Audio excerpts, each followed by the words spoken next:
చూపుగా కూర్చొని ఉన్నారు. ఎట్లా ఇది? మెట్లు గడిగిన పవన్ కళ్యాణ్ ఎక్కడ?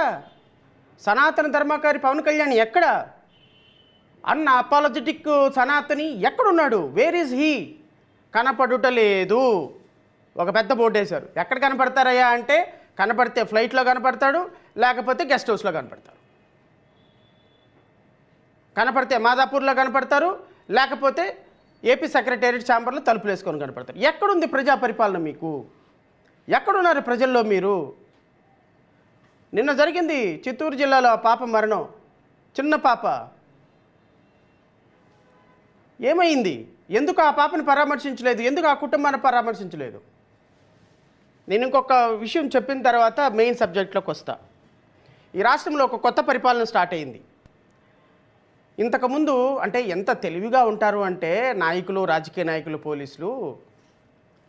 ఇంతకుముందు పాపం పిచ్చి పోలీసులు తెలియక ఏం చేసేవాళ్ళంటే, ఎవరైనా ఒక అమ్మాయిని రేప్ చేసినప్పుడు, ఆ అమ్మాయిని రేప్ చేసినప్పుడు, లేకపోతే హైదరాబాద్లో చూసాం కదా సజ్జనార్, ఎవరో ఒక పాపని దిశ అనే దేవి అనే పాప, రెడ్డి అనే ఒక పాపని మర్డర్ చేసినప్పుడు ఆ నలుగురిని తీసుకుని వెళ్ళి ఎన్కౌంటర్ చేసేసారు. ఆయన ఎన్కౌంటర్ స్పెషలిస్ట్గా, అక్కడ సజ్జనార్ గారు స్పెషలిస్ట్గా ఆయన సోషల్ మీడియా నిండా ప్రఖ్యాతి పొంది, దాని మీద పాప సుప్రీంకోర్టు దాకా వెళ్ళి కేసులు ఎదుర్కొని ఎన్కౌంటర్లు చేసి, సహజంగా పోలీసులకి ఈ ఎన్కౌంటర్ అనేటువంటి ఒక పదం ప్రజలకు కూడా సహజంగానే తెలిసిపోతుంది. మీడియా సోదర మిత్రులకు తెలుసు, ప్రజలకు తెలుసు. ఎన్కౌంటర్ అనగానే పోలీసులు ఇంటెన్షనల్గా కావాలని నిందితుడిని చంపేశాడు అని. అది సహజంగా తెలిసినటువంటి ఐపీఎస్ ఆఫీసర్లు, చదివిన పోలీసులకి కాస్త ఏదో చట్టం న్యాయం అంటే అసలు నమ్మకం లేని పోలీసులు వ్యవస్థలో ప్రజల కోసం, ముఖ్యమంత్రి లేకపోతే మంత్రులు సోషల్ మీడియాలో పొగడ్తల కోసం చేసే పిచ్చి పని అది, ఎన్కౌంటర్ అనే పని. తర్వాత వాళ్ళు కాన్సిక్వెన్సెస్ ఫేస్ చేస్తారు. అది కానీ ఐపీఎస్ చదవకుండానే, పోలీస్ వృత్తిలోకి రాకుండానే, ఒక టీచర్గా పనిచేసినటువంటి ఒక హోమ్ మినిస్టర్ గారికి ఒక బిరుదు ఇవ్వాలండి ఈ రోజున. ఏంటి ఆ బిరుదు అంటే, వాటర్ ఎన్కౌంటర్ స్పెషలిస్ట్. ఈ మధ్య ఆంధ్రప్రదేశ్లో స్పెషలిస్ట్ లేదంటే వాటర్ ఎన్కౌంటర్లు ఎక్కువైపోతున్నాయి. I can say that it is a water encounter. దానికి స్పెషలిస్టు కర్త కర్మ క్రియ వంగల్పూడి అనిత గారు, వాటర్ ఎన్కౌంటర్ స్పెషలిస్ట్. ఎవరన్నా ఒక పాపని, ఎవరో ఒక అమ్మాయిని ఇబ్బంది పెడుతున్నాడని ఒక చిన్న ఫోటో వచ్చింది, సాయంత్రానికి చెరువులో పడి చచ్చిపోయాడు. సుబ్బారావు అనేటువంటి ఒక ఆయన తునిలో, మీ అందరికీ తెలుసు. దాన్ని ఏమంటారు? Water encounter. నెంబర్ 2, నిన్న జరిగింది అబ్బాయి కూడా ప్రమాదవశాత్తు, మరి ఏందో నాకు అర్థం కావటం లేదు, నిందితులుగా అయిన వాళ్ళందరూ వాటర్లోనే పడి చనిపోతున్నారు. I can say it is a water encounter.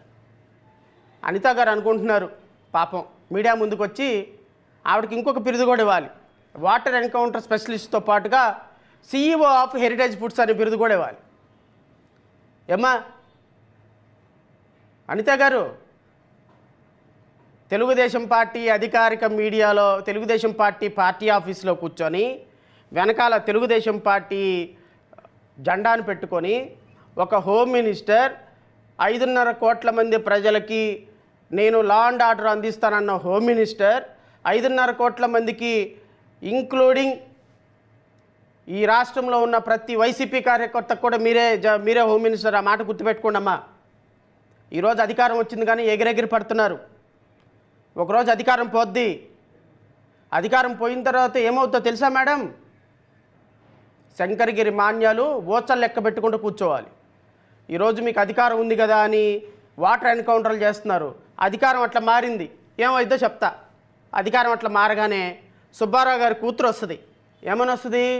Subbarao గారు తునిలో మీరు పాపం దూకి చనిపోయినాడు అన్నారు కదా. నేను ఈ వాటర్ ఎన్కౌంటర్లు చేసే బ్లడీ పోలీస్ ఆఫీసర్లు కూడా నేను చెప్తున్నా. మీరు అనుకుంటున్నారు మా డీజీపీ గారు చెప్పారు కాబట్టి మేము ఎన్కౌంటర్ చేసాం, తోసాం, మా హోమ్ మినిస్టర్ గారు చెప్పింది కాబట్టి తోసాం. ఎక్కడికి పోదునైనా కాలం గిర్రని తిరిగి వస్తుంది. 3 సంవత్సరాలు ఆగండి, కంగారు ఏం లేదు. వాటర్ ఎన్కౌంటర్ల మీద ఎవడెవడు జైలుకి వెళ్ళాడో నేను ఐపీఎస్ ఆఫీసర్లకు కూడా చెప్తున్నా. The bloody IPS officers who are involved in the particular crimes. మీరు ఒక మనుషుల్ని, చట్టాన్ని, న్యాయాన్ని గౌరవించకుండా, వాళ్ళకి శిక్షలు వేయించకుండా ఈరోజు మీరు వాళ్ళని వాటర్ ఎన్కౌంటర్లో చంపేసి పడేసేటువంటి విధానం పట్ల ఖచ్చితంగా రేపు న్యాయ విచారణ జరుగుద్ది. కంగారు ఏమి లేదు. గిర్రని కాలం తిరిగి వచ్చింది. సుబ్బారావు వాళ్ళ కూతురు వస్తుంది.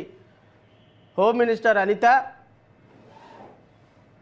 డీజీపీ, ఎస్పీ వీళ్ళందరూ కలిసి మా నాన్న చంపేస్తారని ఒక కంప్లైంట్ పెడుతుంది. 2 నిమిషాల్లో ముద్దా అయిపోతావమ్మా, నువ్వేం కంగారేం లేదు. నిన్న జరిగింది కూడా వాటర్ ఎన్కౌంటర్ మీద విచారణ జరగదు. ప్రభుత్వంలో మీరే ఉంటారనుకుంటే ఎట్లా? విశాఖపట్నం సెంట్రల్ జైల్లో అధికారికంగా పరామర్శించిన మీరు అదే విశాఖపట్నం సెంట్రల్ జైల్లో చెప్పుకుడు తినే రోజు ఒక రోజు వస్తుంది. హెరిటేజ్ ఫుడ్కి, హెరిటేజ్ సంస్థలకి సీఈఓగా పనిచేసే మీకు లా అండ్ ఆర్డర్ ఎట్లా? What you are concern with respect of the Heritage? నేను అడుగుతున్నా, హెరిటేజ్ సంస్థలకు సంబంధించి నువ్వేమైనా సీఈఓవా? అచ్చెన్నాయుడు ఏమైనా సీఈఓనా, సిఎఫ్ఓనా, చీఫ్ ఫైనాన్షియల్ ఆఫీసరా? అచ్చెన్నాయుడుని హెరిటేజ్ని డిఫెండ్ చేయాల్సిన అవసరం మీకేంటుంది? డిఫెండ్ చేస్తే ముఖ్యమంత్రి చంద్రబాబు నాయుడు చేస్తాడు, డిఫెండ్ చేస్తే నారా లోకేష్ చేస్తాడు. వాళ్ళ సంస్థలు కాబట్టి వాళ్ళ మిసెస్, దానికి చంద్రబాబు నాయుడు గారు మిసెస్ దాంట్లో ఆమె దాంట్లో చీఫ్ ఎగ్జిక్యూటివ్ ఆఫీసర్ గానో లేకపోతే ఆ సంస్థను హోల్డ్ చేస్తున్నారు కాబట్టి వాళ్ళు డిఫెండ్ చేసుకుంటారు. What your how the ministers are concern? ప్రజాభిష్టాన్ని గాలికి వదిలేసి మీరు హెరిటేజ్ సంస్థల్ని, హెరిటేజ్ సంస్థ గొప్పల్ని, హెరిటేజ్ సంస్థ ప్రొడక్ట్స్ని మీరు సేల్స్ ఉమెన్స్, సేల్స్ మెన్స్ లాగా ప్రొడక్షన్ చేయడానికి, సేల్ చేయడానికి మీరు మార్కెటింగ్ కమిటీ ఏమన్నా హెడ్గా ఉన్నారా? సీఈఓగా ఉన్నారా? సిఎఫ్ఓగా ఉన్నారా? ఏం పని అయ్యా మీ మినిస్టర్లకి హెరిటేజ్ సంస్థని నెత్తిన పెట్టుకోవటానికి? అధికారికంగా ఒక హోమ్ మినిస్టర్కి ఏం సంబంధం హెరిటేజ్కి సంబంధించి? హెరిటేజ్ లింకులు ఉంటాయా, ఇంకోటి ఉంటాయా? వాళ్ళు చూసుకుంటారు. లా అండ్ ఆర్డర్ మీద కాన్సన్ట్రేట్ చేయండి మీరు. వ్యవసాయం మీద కాన్సన్ట్రేట్ చేయండి మీరు.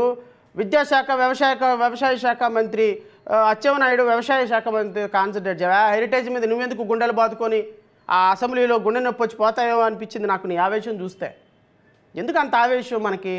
హెరిటేజ్ సంస్థనంటే హెరిటేజ్ సంస్థ మీద ఎలిగేషన్ అంటే మీరు చేస్తేనేమో సంసారం, ఎదుటోడు చేస్తేనేమో వ్యభిచారం. గత సంవత్సరంలో 14 లక్షల కోట్ల రూపాయలు జగన్మోహన్ రెడ్డి అప్పులు అని పూర్తి స్థాయి అప్పులు మొత్తాన్ని పొద్దున్న లెగిస్తే అప్పులు చెప్పి నిన్న అసెంబ్లీలో 3,90,000 కోట్లను ప్రకటించారే. మరి దీన్ని ఏమంటారు నాయన? సంసారం అంటామా, వ్యభిచారం అంటామా? దీన్ని ఏమంటాము? మనం చేస్తేనేమో అబద్ధమా? 100 కోట్ల రూపాయలకి కేసు ఎత్తారా? మరి మీ ఈ జగన్మోహన్ రెడ్డి గారు ఎన్ని లక్షల కోట్ల రూపాయలు కేసులు వేయాలి మీ మీద? ఎన్ని లక్షల కోట్ల రూపాయలు కేసులు వేయాలి? ఆంధ్రప్రదేశ్ శ్రీలంక అయిపోతుంది. ఇప్పుడేమన్నా సింగపూర్ అయిపోయిందా ఆంధ్రప్రదేశ్? ఇప్పుడు శ్రీలంక అమ్మ మొగుడు అవుతుంది. ఇప్పుడు ఆంధ్రప్రదేశ్ ఈ 20 నెలల కాలంలో 3,50,000 కోట్ల రూపాయలు అప్పు చేసి సింగపూర్ అమ్మ మొగుడు అవుతుందా? ఇప్పుడు దీని మీద డిబేట్లు పెట్టరే, దీని మీద చర్చలు పెట్టరే, దీని మీద మాట్లాడరే. 14 లక్షల కోట్ల రూపాయలు అప్పు చేసి వెళ్ళిపోయినాడు ఈ రాష్ట్రానికి అని చెప్పేసి మొన్న కూడా హోమ్ మినిస్టర్ అంటుంది. బుద్ధి, జ్ఞానం, ఏమైనా చదువుకున్న సంస్కారం ఏవైనా ఉందా మీకు అసలు?